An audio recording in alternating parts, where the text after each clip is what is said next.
You're listening to the Libertarian Party of Indiana podcast, where we talk to the individuals that help move our party forward. I'm your host, Executive Director Chris Spangle. You can hear all of our podcasts at podcast.lpin.org, or you can subscribe to us on iTunes. Financial support for this podcast comes from the 1994 Society. The 1994 Society is made up of grassroots libertarians like yourself that donate monthly to the Libertarian Party of Indiana. To join, please go to lpin.org/join. We thank you for your continued support. Welcome to the podcast. I'm your host, Chris Spangle, and joining me this week is potential gubernatorial nominee Rupert Boneham. Rupert, how are you doing this week? I'm doing good. Rupert, how are you enjoying running for office so far? You come from the nonprofit world. How is it on this side of the fence? It's a little different than I thought because I thought I would be able to do our campaign for a few $100,000, and I'm seeing that, we might be doing it for even less. Yeah. Welcome to the Libertarian Party, Rupert. Going out and being able to be me. Talking about what I've been talking about for 20 years, but now people see it in a little more of a political light. Talking about the hundreds of thousands of dollars in savings that we've been generating year after year in the detention center, in the correctional facilities, in the reentry program, with the parks and the Parks and Recreation Department. Here in a couple weeks, we're starting with code enforcement and creating a new program with that.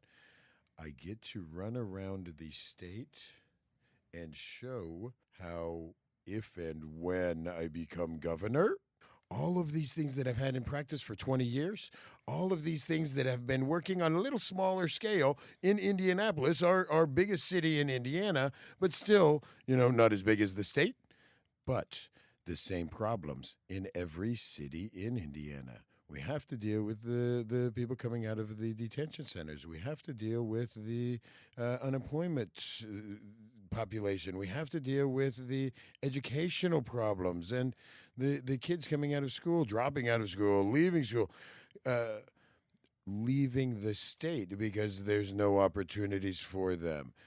All the things that I have been talking about for 20 years.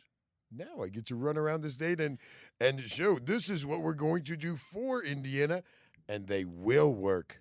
Here's your examples. You announced in October, and since then, what has been the response? I mean, has it been mostly positive? Have you gotten a lot of the, he's just a reality star reaction? Yeah. I mean, how has the reaction been from the Libertarian Party and the general public? Of course, at first, everybody out there thought, Rupert's just making a reality show. We're going to see, Rupert running for governor coming out on TV. I made darn sure that everyone understood I am 100% committed to running and becoming our next governor. I am not doing this to further my career. I am doing this to empower Indiana, to do what I've been doing for 20 plus years in Indianapolis, I want to do for the state of Indiana. When did you find out that you were a libertarian, the small L version? I mean, what was the moment that you realized that you believed in the libertarian philosophy? Just a few years ago, I was one that believed Barack Obama. I believed his words, which were just words. I have bounced between the Democrats and the Republicans all of my life, never being happy with either side. A couple years ago, 2009, after I realized what was happening once we elected President Obama, and instead of all of us going back to work, instead of all of us going out there and watching a president lead by example, we watched the president try and give the world away. I started looking for alternatives. I found the Libertarian Party and the Libertarian philosophy, and I thought they were talking about me. When they started talking about more freedoms on your personal and economic side, more freedoms in your world, backing the government off and creating a situation where instead of people trying to control your actions, they let the market control what the actions are. Was there a situation or situations that made you decide to become active in politics, or maybe just to officially declare yourself as a libertarian? What are some of the things that led you to become more political? I remember when my wife and I were on the internet, and we were looking at the Libertarian Party. I remember the exact day because there are very few times that I actually am getting on the internet. I'm Not on Facebook much, are you? No. I do see everything that comes in. I read everything that comes in, and I answer everything that comes in, but it's somebody else typing it. I've got so many other things going on. But I will always remember that day that Laura and I were looking at the Libertarian site. And, when I realized that the site is talking about the entitlement programs that are going to bankrupt us and how we need to get the government out of our charities and out of our business and out of our pocket. That was the day. That was the day that my wife and I looked at each other and said, we've been libertarians all our life. We just did not realize it. Few of my friends, then I started talking about it, and I realized some of my friends were actually libertarian and in the Libertarian Party actually went this step further and signed up and became a member. So why governor? I mean, why go for the top spot in Indiana in your first shot? I have to say that for 20 years, I've been an employer here in town. I've been running small businesses. I've been running the for-profit and non-profit businesses. After Survivor, the government came in and falsely accused me of not paying sales tax, hundreds of thousands of dollars of sales tax without due process. Came in and cleared the little $10,000, $11,000 that I had in my one for-profit RFB Enterprises. And you run a trucking company, so you don't really sell much, do you? It's Well, a service company, right? Exactly right. We do some sports TV. We do not sell anything. We never have sold. And for the Indiana Department of Revenue to accuse me of owing $228,000 in sales tax, that would have had to have been millions of dollars in sales. Well, they're clearing out $11,000 some dollars in my accounts. And I asked them, where is the millions of dollars that you're saying that I have in sales? How come you're not worried about that? What is going on? Why don't I have any say in what is going on in my world? Why are you judge, jury, and executioner? And I have to take it. It took 6 months of me battling with my lawyers to get half of what they took from me back, and the lawyer's bill was as much as what they give back. Right. My lawyers felt so bad that they cut their bill in half so I could at least get a few $1,000s back in my pocket. Wow.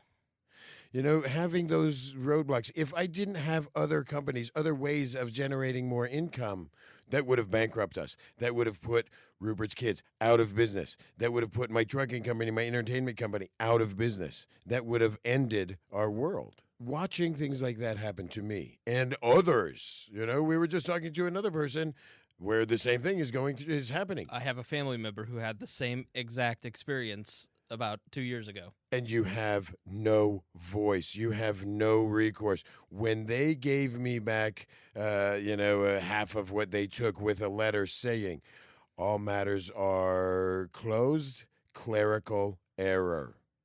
No apology, no nothing, just done. We had that thought for a moment. Do we sue? But of course not. We stand up and we always take the high road. We want to model what we expect out of everyone. We want to follow the golden rule. Do unto others as you would have them do unto you. That's one big reason why I am running for governor. I want to make sure that our government in Indiana follows that rule for themselves and for everyone else. So was that the impetus, or were there other things that maybe you saw that maybe the governor's race is the best avenue to be a voice for some of those issues? Exactly. That was just one side, the small businesses. And being that business owner, being that person that understands the economy has to encourage people to go to work. And if you can't go to work, start your own business and start becoming that employer. Mm-hmm. In the correctional facilities, in the detention centers, in the reentry programs, in the millions, hundreds of millions, billions of dollars we spend locking up our problems, in the 30-plus prisons we have scattered through Indiana, and at a rate of approximately $50,000 a year to lock someone up. Wow. I deal with the results of that. I deal with the 22-year-old, 24-year-old career criminal. I deal with the result of hundreds of millions of dollars spent trying to beat our men and women into submission, beat them into... Well, not physically, right? Not physically. Let's clarify that real quick. By housing them, by creating a correctional facility that has lost its way, that does not do what we should anymore with the training and re-education and rehabilitation of prisoners. Our criminal system was set up so that if you did wrong, you were punished, you served your sentence, you served your debt to society, and then you were released to go back into the world the same as when you went in, with the same rights and same abilities as when you went in, because you served your sentence, you paid your debt. And it seems like today we have more of a cyclical thing where you go in, you come out, you have a scarlet letter, and you have trouble getting employment, you have trouble getting proper education, you have trouble restarting a life, and so it becomes sort of a cyclical thing, and it even becomes generational. Oh, 100%. Instead of the A, you have a C for that big criminal. And now I make it legal for an apartment complex to discriminate against you because you are a criminal. They do not have to rent to you anymore. The fair housing is out the door.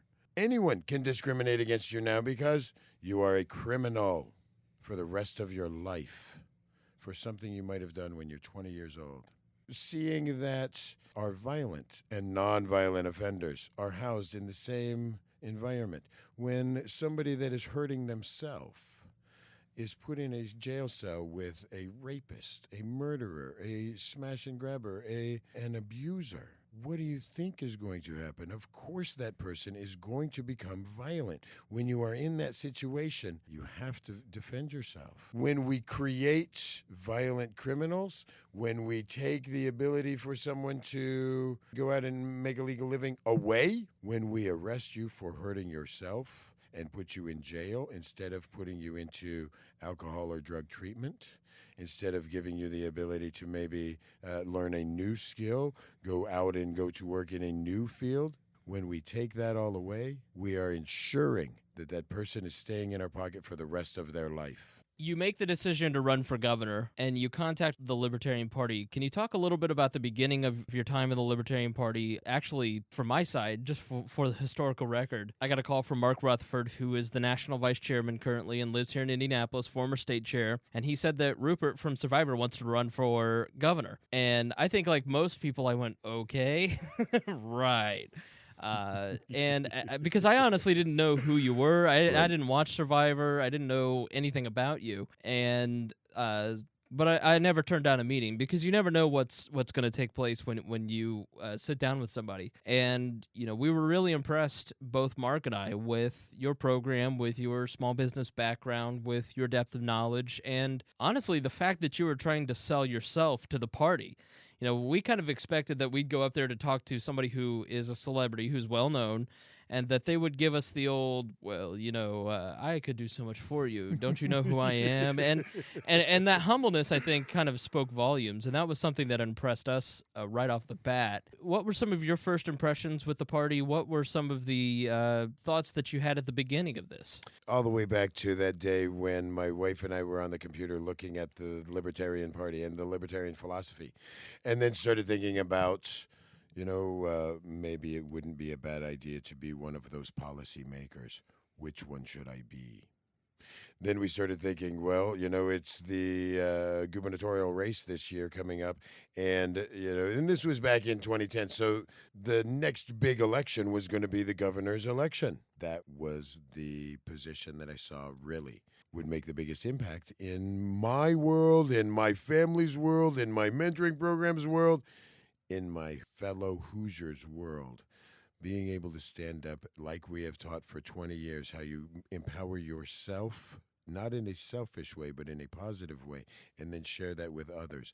I thought, oh my gosh, I can take our philosophies and put Indiana in there and say, Indiana is going to stand up and empower Indiana before we ever worry about anyone else outside our state. When I started looking at the candidates on the Democrats and the Republican side and saw this, the ability to go up against them, and I did some checking into their background and saw who they were and what they stood for, there was no way I couldn't run for governor. When I called the Libertarian Party and I got a hold of you and I asked you guys to come out. Well, actually, Mark, I remember I wanted to show you who I was. I wanted you guys to say, we'll take you. There was no way I thought they're going to walk in here and say, oh, we love you, we'll take you right off the bat. There's, like I say, I lead by example. And anyone that has that attitude that thinks they don't have to explain who they are, they don't have to follow the rules, they don't have to go through the channels, that's not the right person. That's not the right attitude. I like being Popeye. I am who I am. I have been me for 48 years. Hopefully I get to be me another 48 years. Right. When I had you guys in our office and I started talking about our mentoring program and showing you guys 20 years of history and, hundreds of thousands of dollars a year in savings, a $200,000 budget a year and a savings of, in the short term, maybe only $200,000 or $300,000. In the long term, maybe $5, $10, $20 million just by the empowerment of these 10, 15, 20 kids, keeping them out of our pocket for the rest of their lives. Being able to show the entrepreneurial side of me and the business person that has being the utility with Wide World of Sports to now running a company that deals with and is a vendor for Wide World of Sports and ESPN and IMS and those $1 million trucks out there running around. Do you think that the fame hurts or helps in the campaign? I think when you're well known, you go in with some baggage. Ultimately, do you see it helping the campaign or has it hurt the campaign? If I was just Rupert Boneham, vocational mentor, people would look at me and say, oh my gosh, look at that hairy, scary bum. No. Survivor, of course, helps me. Having the history helps me. Being able to show that, Survivor, CBS put $1 million in my hand, and we didn't just put it in our pocket. We shared it with our community. What did you do with the money? The first check was $487,000 to the state and federal government for taxes, for income tax. $487,000 in 2 checks. Those were the biggest checks still to date that I have ever written in my life. What's that feel like, writing that check? It would have felt better if the government would have actually asked me how they should spend the money. I like to think that they spent it on something that I wanted instead of maybe, buying half a bomb or something. Right. But the government got theirs. They took half. We got my daughter's college fund, got her taken care of, so she will be set. Got my mom out of debt, got her taken care of, got our family paid off, and moved out of the inner city and into a nice house, in the neighborhood that my wife grew up here in Indianapolis when they lived on the family farm just outside of North Central, just next door to North Central, and then had $277,000 left over. And literally, it was left over. We knew we didn't need it. We had everything that we had ever wanted to do done. We picked the kids, the animals, and the elderly, and we helped. We gave $100,000 back to Choices and the Dawn Project, who had hired me for 7 years as a mentor in their program, and I always felt bad because I was taking their money that they were getting from the federal government. We gave to a couple of the different, the local Humane Society and a couple of the different local animal rescues. We gave to my daughter, picked a couple of the animal shelters, and my wife picked some of the elderly give-back programs. Mm-hmm. And we shared. We gave to ourselves what we needed, gave to ourselves in a positive way, got ourselves back to zero, which is everyone's dream, and then shared the rest of it with our community. We empowered our community to make our lives better, to help us, to help, our fellow Hoosiers. That's what you're supposed to do. Right. And then the next day, we went back to work. Right. You referenced the beard and the hair, and I think through the first 6 months from your announcement on, even from the very beginning, the thing that I've heard the most is, man, if he's going to be governor, he's going to have to trim that beard, and he's going to have to maybe shave. He's going to have to look like a politician. Oh, yes. Are you going to shave clean shaven? Are you going to get a nice crew cut? Chris, in my world, I consider myself clean-shaven now. If you look over the last year, especially the last 8 months, when I announced my beard had already started shortening up. In my birthday, when we had a big fundraiser for turning 48, my beard had gotten to the point where you could actually almost see all my neck. Now my beard is down to the point where you can use that little gauge on the, which I never thought I would use the gauge. I put the little 5 or 6 on the thing and shave my beard. And I actually am using a razor now on my face. For me, that's shaving. If you're going to look at the outside, then so be it. You're going to get surface. You're going to get, what you see. That's why I tell people, look at who we are. Look at all of the candidates. Look at the last 20 years. Look at what we've done here in the communities. Look at what we've given back to not just ourselves, but to our fellow Hoosiers. Who is the one out there helping the most? I like being that person that says, 100 years ago, we valued in a community, the richest person out there was the one that helped the most, not that had the most. If you're going to look at my exterior, you might not always like what you see. Hopefully, you will look inside a little bit and you will see. My cover is just a cover. I have worked in the detention center so darn long that I guess I ended up looking like one. But now I do have some very nice suits. I do have some very nice clothes. How do you balance the tie-dye with the political look? I mean, oh, yes. Oh, my wife even has made a few tie-dye ties. It's amazing how hard it is to tie-dye something very narrow and make it not look rainbow. Well, I think, it is not that I have anything against rainbow. Right. Let's get that disclaimer in there. You're running for office now, aren't you? Jeez. Oh, yes. I think, you have to balance the brand. You have to have... I remember you saying to me recently that the worst appearance that you've done since you've been running for office is when you wore a polo shirt and you had no tie-dye on. And people expect that. And you walk down the street with you and you see it takes you an hour and a half to go to Arby's a block away and get back because people recognize you. And if you shaved off the beard and trimmed the hair down to my height, which is short, people are just not going to see it. I like being me. Right. And like I told my family, my daughter, who I want to stand up and be a role model for, my kids in my mentoring program, adults in my mentoring program, I want to be a role model for myself, my community. I like who I am. I'm comfortable with who I am. I like showing that just because somebody looks a little different doesn't mean anything other than they look a little different. Well, most people look a little different, so you darn right. We're in the middle of convention season. We're recording this on March 15th. Happy Ides of March, by the way. Oh, thank you. Stay away from your campaign manager. And we've been traveling. We've spent a lot of time together for really the first time since the initial discussions. Traveling around to multiple Libertarian Party counties to their conventions and talking to counties. What are some of the things that you've learned about the Libertarian Party that have surprised you or that you appreciate? Or just what are your impressions of the Libertarian Party now that you've really gotten to immerse yourself in it, especially over the last month? Well, 2010, we talked about becoming running in the party. In 2011, I helped a few candidates campaign.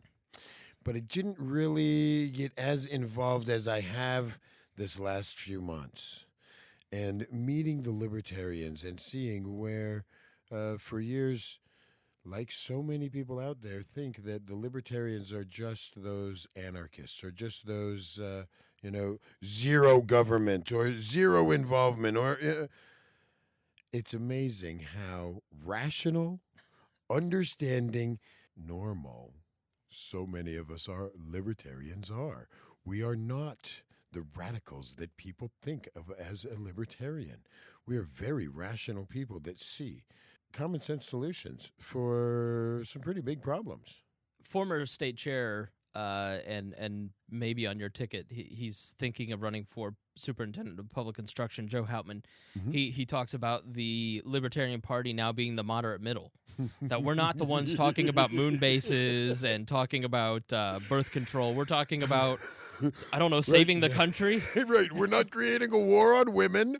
We're not trying to give the world away by, keeping everybody in as an indentured servant in the entitlement programs. We are more of that middle of the road where the libertarian philosophy, I would bet 50, 60, 70% of the population hits in that philosophy. When I first started out campaigning and saying, I used to be that guy that bounced between the Democrats and the Republicans, and I'm taking a little bit from both and bringing it to the middle, I saw a few libertarians cringe because they didn't like hearing that. But that is true. So many of us are disgusted with the Democrats and the Republicans because they have lost their way. They do not see common sense as an option anymore. They do not see compromise as an option. It's a dirty word now. Compromise is weakness to both sides instead of how it should be the strength of bonding together. And the libertarian philosophy is we stand up together as a whole because we don't have the government telling us what to do. We use our own values. What do you think the Libertarian Party of Indiana looks like in late November of this year? I wish I had that crystal ball and would see my wife and daughter and I standing up taking the oath. I wish I had that crystal ball to see what the mood and the climate is like in the Libertarian Party. I wish I had that ability to see what is going to happen in November. What I'm hoping for is that we bring millions of people to the Libertarian Party's philosophy. Millions of Hoosiers seeing that there is a third choice. There is another alternative to the Democrats and the Republicans who are turning into pretty much the same darn thing. We're watching the primaries happen right now where the Republicans, the GOP, are just ripping themselves apart. It creates an environment that you don't have to really even talk about the issues. You talk to the libertarians, they're all about the issues. I want to see in November millions of people standing up saying, I'm voting for Rupert because I am libertarian, because he is standing up for all of us, because we need to bring everybody back to a more common sense approach. All right, well, thank you for joining us on the podcast this week, Rupert. Oh, thank you, Chris. It was great. All right, thanks. Good luck. Thank you for listening to the Libertarian Party of Indiana podcast. For more information, please visit us at lpin.org. Our music has been provided by Hoosier musician Brian Keith Wallen. To hear more of his music, please visit briankeithwallen.com or find him on Facebook. Thank you for listening. When you got November on your mind.